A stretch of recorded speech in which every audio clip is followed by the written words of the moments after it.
show you a video of one of these, but what I described as the sexual abuse cover-up, that's something that after we did those investigations in Los Angeles and we found immediate sexual abuse cover-up at these 2 clinics, and it's easy sometimes to get desensitized, even for me when I consider these investigations. You know, I'm acting or I'm with other actors that are team members that are going into these clinics, but we're not just acting, we're representing actual women or young girls that are facing these exact situations.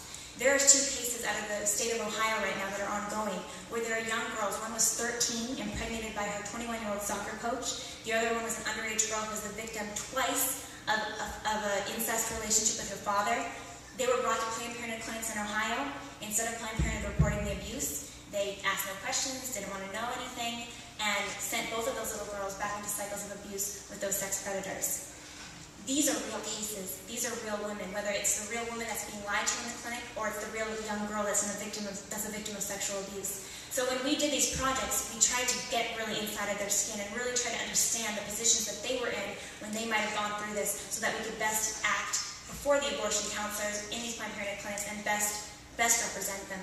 So the Mona Lisa project ultimately was when a team of myself, this was 2 years ago now, went across the country, state after state, clinic after clinic, by bus, by plane, by train, well, not exactly by the train or the bus, but across the country with undercover police quality, undercover equipment to expose, to investigate Planned Parenthood and the cover-up of sexual abuse.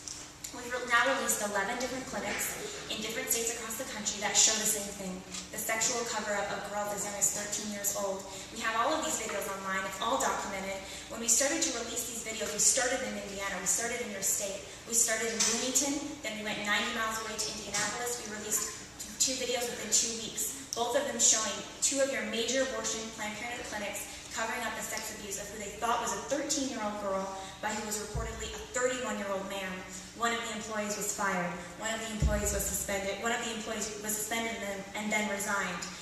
A grand jury trial was opened in Indiana. You might know the rest of the story, but there was some media at the time. This is just the tip of the iceberg because local clinics are repeatedly violating state laws, are repeatedly covering up sexual abuse. This is an ongoing problem. When we released footage in the state of Alabama showing sex abuse cover-up, the Department of Health did an investigation and put the clinic that we investigated on a year-long probation. In Tennessee, because of an investigation into a Memphis clinic, legislators voted to reverse funding up to $1.1 million to redirect it to other sources instead of Planned Parenthood.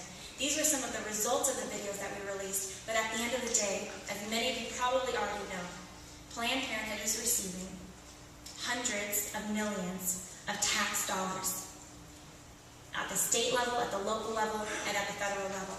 Money coming from a majority of Americans who call themselves pro-life, who say that they're pro-life.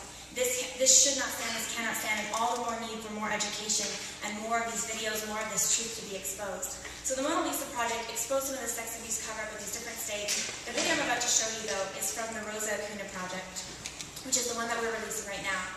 Rosa Acuna was a woman from the state of New Jersey, and she went into an abortion. She went to her physician, who was also an abortionist, and she was asking questions about her baby, or about her pregnancy. She was saying, is it a baby yet?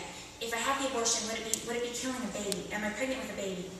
And the physician, who was also an abortionist, said, oh, don't be stupid, Rosa. It's not a baby. It's a blood clot. It's a bunch of cells. And so Rosa decided to go through with the abortion and convinced enough she had the abortion. Well, a couple days back at home, Rosa started bleeding profusely, internal bleeding. And she went to the emergency room to see what was going on because she was bleeding so much. And there, after some tests were done, a nurse informed Rosa that she had a piece of that unborn child left inside her, maybe a little arm or a little leg.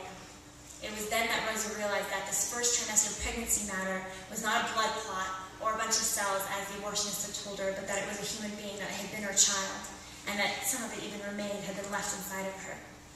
Well, there are millions of Rosas all across the country today who have been lied to, who have been manipulated, who have been misinformed, and some of them might even be in this room today, who have been hurt personally by abortion.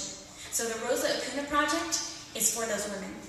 Is the truth, the scientific facts about fetal development, exposing the manipulation that women often go through in abortion clinics, and shows the very subtle tactics that are used by abortion counselors to direct women towards abortion.